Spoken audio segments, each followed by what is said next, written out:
The wind blew cold that morning, sweeping across the schoolyard like a warning. It was just past lunchtime, and most students had already scattered back to their classrooms. But behind the cafeteria, hidden from view, a scene unfolded that would stay burned into the memories of everyone who witnessed it. A boy named Eli stood surrounded by 4 older students, taller, louder, and fueled by something cruel. His clothes were secondhand, too big for his thin frame, and his backpack sagged like it was filled with stones. Eli's mother had moved to the small town only 2 weeks ago, escaping the rising rent and unpaid bills of the city. She worked 2 jobs and barely slept. Eli tried to be invisible at school, but that day, he had been spotted alone and the wolves came running. One boy snatched his backpack and dumped it on the ground. Another poked him in the chest with mocking laughter. "Where'd you get that scar on your head, freak?" one of them sneered, ripping off Eli's worn-out cap. The scar, long and jagged from a childhood surgery, glared in the afternoon sun. "Hey, maybe he's part robot," another shouted, and the others burst into laughter. Eli didn't fight back. He never did. He just closed his eyes and prayed for it to end. But the laughter stopped suddenly, swallowed by a deep, low growl. Standing at the fence was a massive German shepherd, perfectly still but radiating controlled power.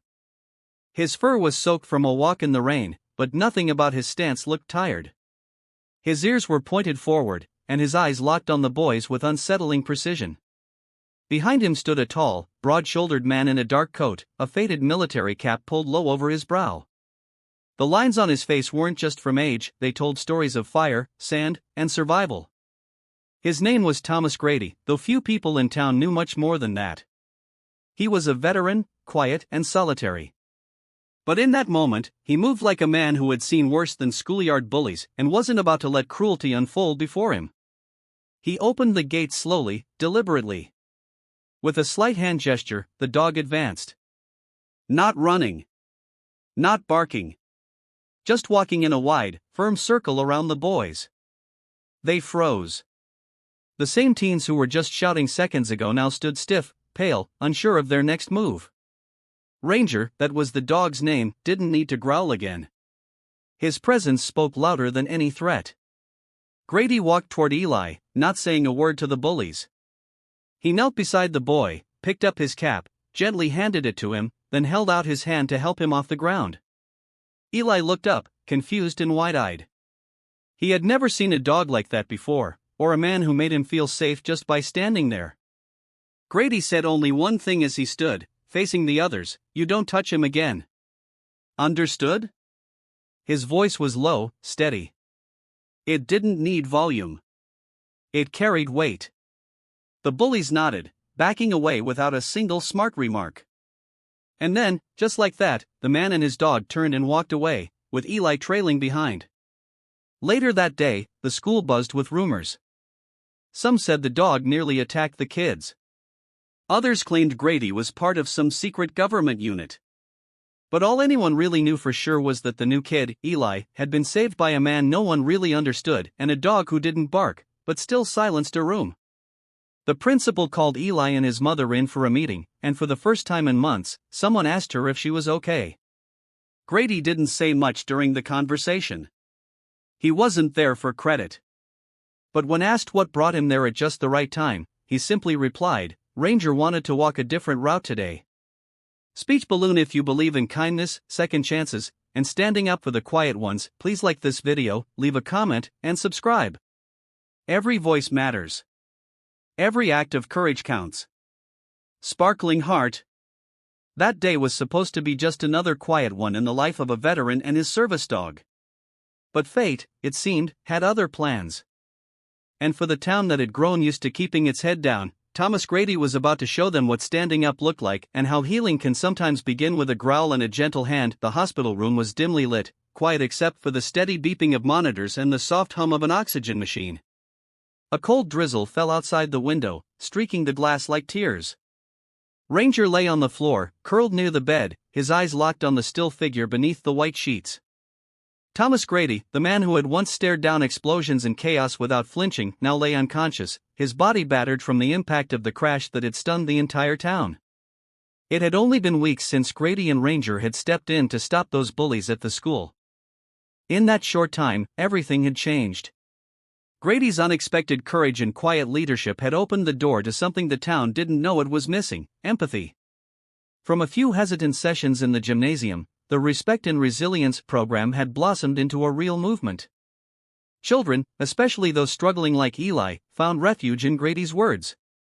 He taught them how to face fear, how to lead with strength that protected, not punished. Ranger, meanwhile, became a symbol of safety. A dog that had once sniffed out bombs now sniffed out pain in children's hearts. But just when it seemed the tide was turning, fate delivered a cruel blow. Grady had been driving home late after speaking to a group of teens who had been flagged for behavioral issues. They had asked him questions about the war, about fear, about being a protector. He had smiled, even laughed a little, rare for a man like him. But on his way back, a delivery truck lost control on the rain-slicked road and slammed into his Jeep. Grady, always instinctive, turned the wheel hard to take the brunt of the impact and shield Ranger. The medic said that decision saved the dog's life. It nearly cost Grady his own. The next morning, the town woke to headlines: veteran hero in critical condition after crash. The same people who once crossed the street to avoid the reclusive old soldier now gathered in prayer circles. Teachers cried. Students made signs. Eli barely spoke a word. He hadn't just lost a mentor, he was terrified he might lose the first man who ever made him feel seen. The hospital lobby overflowed with flowers, cards, and people asking for updates. But Ranger never left Grady's side. Nurses said the dog hadn't eaten much. He didn't sleep either. He just waited. 3 days passed. Then, just as suddenly as the accident had stolen him away, Grady's eyes opened. The room filled with stunned gasps and quiet joy. The doctors rushed in, checking vitals, whispering in awe. Grady blinked slowly, tried to speak, and failed. But Ranger knew. He gently placed his head on the bed, and Grady's trembling hand found the dog's fur. His first words, hoarse and barely audible, were, "Did he get hurt?" referring to Ranger. When the nurse said no, that Ranger was just fine, Grady let out the smallest sigh, part relief, part gratitude. A few days later, Eli was allowed to visit. He walked in nervously, holding a drawing pressed to his chest. He had spent hours on it, sketching Grady, Ranger, and the kids from school all standing together in front of the gym. His hands shook as he placed it on the bedside table. "You saved me," he whispered. I didn't think anyone like you even existed. But you're real. And now, I want to be like you." Grady looked at him, his eyes glassy. For a long moment, he didn't say anything. Then he raised his hand, bruised, trembling, and rested it on Eli's shoulder. That one gesture meant more than any speech. Word spread that Grady had woken up. And something extraordinary happened.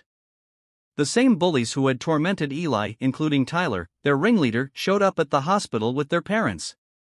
Tyler stepped forward, swallowing back nerves. His voice cracked as he said, "I was wrong. I was angry at stuff I didn't understand. But when you stood there, you didn't yell. You didn't hit. You protected someone weaker, and you showed me I could be better." His mother cried. The nurses cried. Eli cried. Grady just nodded. By the time Grady was strong enough to return home, walking slowly with a cane, Ranger guiding him carefully, the town had changed. They held a welcome parade, small and simple. Kids held hand-drawn signs. Parents brought baked goods. One banner read, "Our hero taught us to be better." The school created a permanent wing for the program, the Grady Resilience Center. A place where every child, regardless of past mistakes or present fears, could learn what it meant to be brave, to be kind, and to protect each other. And as for Eli? He started speaking more. Volunteering. He walked Ranger twice a week and helped Grady with community talks.